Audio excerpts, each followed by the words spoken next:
ग्रंथ में हम बहुजनों के लिए, हम पिछड़े दलित अल्पसंख्यक अति पिछड़े के लिए जो उस मनुस्मृति में अधिकार है, सभी वर्ग के 90% के लोगों को न पढ़ने लिखने का अधिकार है, न धन दौलत संपत्ति का अधिकार है, न जूता चप्पल पहनने का अधिकार है, न नया वस्त्र पहनने का अधिकार है, न खटिया मटिया पर बैठने का अधिकार है।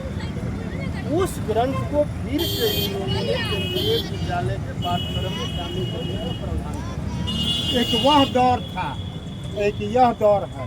उस दौर में बाबा साहब अम्बेडकर को तालाब से पानी जानवर पी सकता था, लेकिन इंसान नहीं पी सकता था।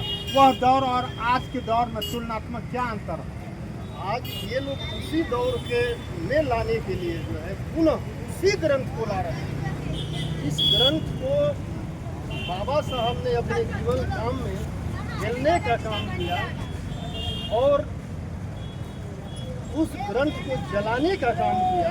उसी ग्रंथ को इन लोगों ने फिर से केंद्रीय विद्यालय में पढ़ाने का प्रयास, फिर से हमें सूत्र बनाने का प्रयास कर रहे हैं और हमें ओबीसी एससी एसटी माइनॉरिटी को आपस में ही बांटने का प्रयास कर रहे हैं।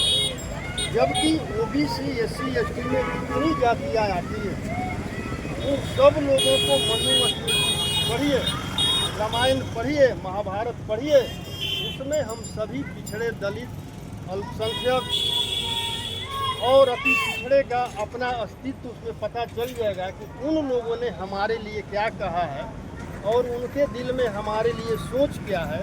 जो कल सोच था, जो कल ओबीसी एससी एसटी के लिए नफरत था, वो नफरत आज भी कायम है। जब जब देश में हो या राज्य में हो, पिछड़े अति पिछड़े के लिए बाबा साहब के संविधान के अनुसार अधिकार मिलता है, आरक्षण मिलता है, उस आरक्षण के विरोध करने वाला, हाई कोर्ट जाने वाला वही लोग है जो मनुस्मृति को लागू करना चाह रहा है। आज देश के सत्ता में बैठे हुए हैं। मैं अभी बिहार के 90% के लोगों से आग्रह करना चाहता हूँ कि आने वाला जो चुनाव है, बिहार कम से कम मनुस्मृति से वंचित रहे, पिछड़े अति पिछड़े और दलित का अधिकार सुरक्षित रहे। इसके लिए जो केंद्र में सरकार चल रहा है, उस सरकार को बिहार में रोकने के लिए, ताकि बिहार में नफरत का सरकार न हो, नफरत न फैले, इसको रोकने के लिए हम सभी पिछड़े दलित अति पिछड़े 90% के लोग, जिसको मनुस्मृति में सूत्र कहा गया है, अधिकारों से वंचित किया गया है, लेकिन संवैधानिक अधिकार हमारा बरकरार रहे, उस अधिकार